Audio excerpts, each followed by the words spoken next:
if you're triggered after infidelity, should you tell your partner about it? Or should you regulate yourself, process it privately, and only bring it up if you absolutely need to? I really think the answer is pretty simple, which is that it comes down to motive and how you do these things. Either option works, but what you need should determine how you approach it. And so the first point that I think should be abundantly clear is that your partner should know, at least to some extent, what you're experiencing. Can they ever fully grasp what's going on inside your head? No, and I don't think that should be the goal, but you should be able to let them know to the extent that they're able to understand what it is like going through betrayal and going through betrayal trauma. And so if a song triggers you, or if there's something that reminded you of the affair and that causes you pain, like why, or you've just had a couple difficult days in a row, why would you not want them to know about that? I think it's important for you both to be able to acknowledge the reality that you are rebuilding on broken glass to some extent. You're building on the rubble of a previous broken relationship, and that you're going to cut yourself a little bit along the way. And just think of it in general, like if somebody has a bad day at work, it's normal to be able to communicate that with your partner. Why would this be any different? You're having a difficult time, like they should know. That's part of what intimacy means. It's just sharing that reality together. So I definitely don't think that the answer is regulate yourself, heal on your own, never tell them, never let them in. That's not healthy. It's not really a relationship at that point. But at the same time, sharing a trigger can often be used as a weapon if you're not careful. There's a difference between saying, I got triggered and it brought up a lot of sadness, and I spent 3 hours today totally miserable because of what you did to me. Same experience, but the purpose and why you're sharing it is pretty clearly different. Now, to be granted, is there a place for occasionally expressing anger, especially in the early days, and sort of just letting them have it? I suppose. I don't personally see any great intrinsic value to it, but repressing a bunch of anger is also bad. This is one way to let it out. I don't think it's the only way, but there is a place for it. I'll grant you that. But if it's months down the road, and this is something that you're still regularly doing, you're using the fact that you're triggered as an excuse to berate them, I don't see how that helps you, and I don't see how it helps them. Now, I can understand why you want to do it. There's a dynamic that happens where if two partners choose to reconcile after infidelity, the unfaithful partner often has a much easier time in going back to normal life. They're able to go to work, you see them laughing, you see them sleeping through the night, and it feels like they're just getting away with it. And so you're kind of looking for things to bring it back up into their awareness. And like, you remember you did this, right? Everything isn't normal, right? And that's where I think that things like check-ins and sharing things in a neutral but real way, and like letting them sit with you in your pain to some extent, is healthy. But doing it just from anger might not be. Like, you want them to share in the reality, but you don't want to use it in like an argumentative way. Having scheduled times where you just talk about the infidelity, you talk about your progress so far, you talk about milestones that you have, you talk about any unanswered questions, whether it's once a week or once a month. The frequency can be a little bit higher in the beginning, but it can be reduced in frequency over time.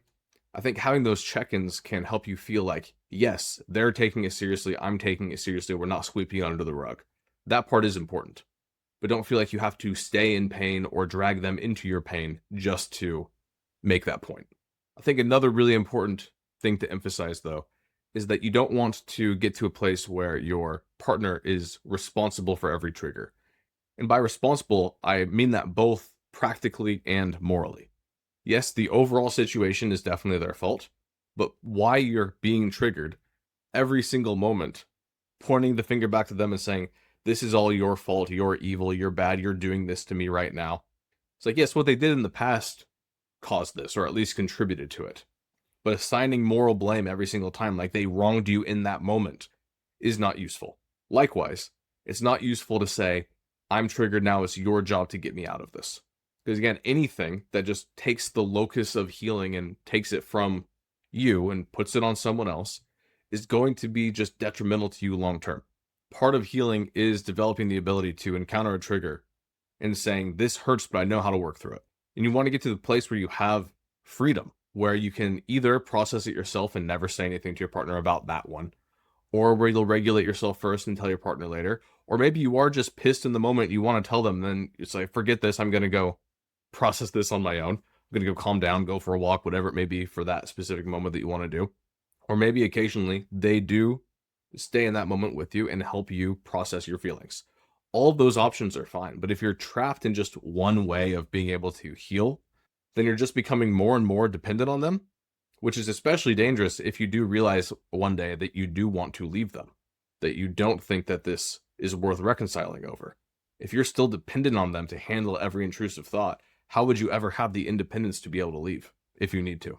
Also, from a practical perspective, if you're wanting to report every single trigger that you have to them, it can just become very derailing because early on, especially, small things might be reminding you of the affair pretty much constantly. And so you can give updates, but you want to think about the frequency of them.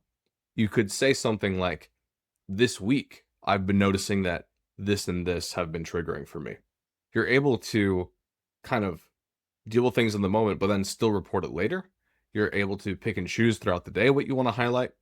You're able to also gauge it based on the emotional intensity of it. If it's a relatively small trigger and it does bother you, but you're able to kind of brush it aside and stay in the moment, like, why would you not want that?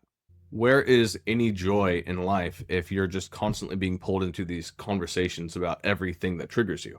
So the bottom line, should you tell your partner you're triggered? Yes. Let them care about you. Let them help you. Let them see the consequences of what happened. But ask yourself, why am I sharing? Who is this helping? Is it actually helping me? Is it actually helping us? Is it helping them? Am I doing this just so that we both suffer right now? Am I doing this because I'm afraid that neither of us are taking it seriously? And if the answer in the moment is genuinely about being understood or like really needing their help in that moment, then do it. Great. But if it's mainly about just increasing the amount of suffering that's going on, maybe focus on just regulating yourself first and then giving them an update that's more sweeping in general later. The long-term goal is to reach a place where you can take care of yourself and you can let your partner take care of you.